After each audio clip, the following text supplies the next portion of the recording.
I'm just filming all this, but do you ever get in these situations at work? I mean, as a security guard? So you would think that the answer would be no, but a perfect example of what we're talking about. I'll take these off real quick.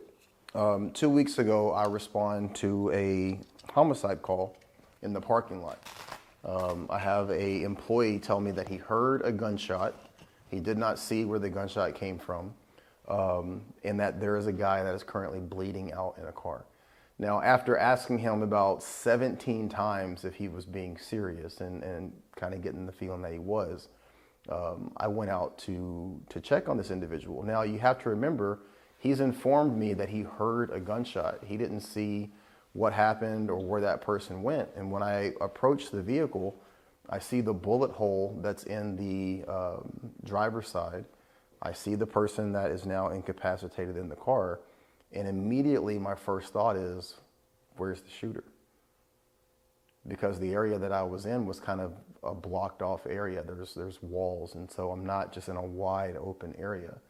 And you know, that thought of CQB and being in a protective position for myself, I'm literally standing in a crime scene where something has drastically just happened, you know, seconds to minutes before I got out there.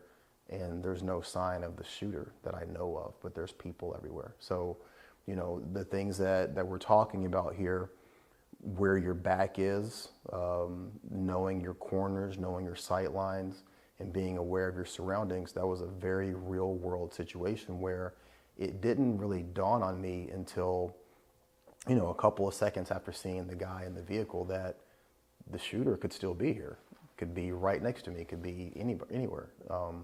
Position yourself in a place where you're not completely exposed and be ready if you need to. So yeah, unfortunately, specifically in situations in places like Portland, you know, more and more security guards are finding themselves in these situations that, quite frankly, you know, from a state-sponsored training position, they're not offering this type of information, this type of training.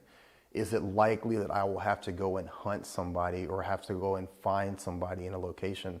I'm not necessarily obligated to do that, and most likely that's not going to be a situation that I'll necessarily find myself in. But being in a situation where I have to understand, you know, the dynamics of what we're talking about in terms of my body position, my position in space and time, and what's exposed, what's not exposed, that's very much a very real situation for security guards. And that's why this stuff is so important.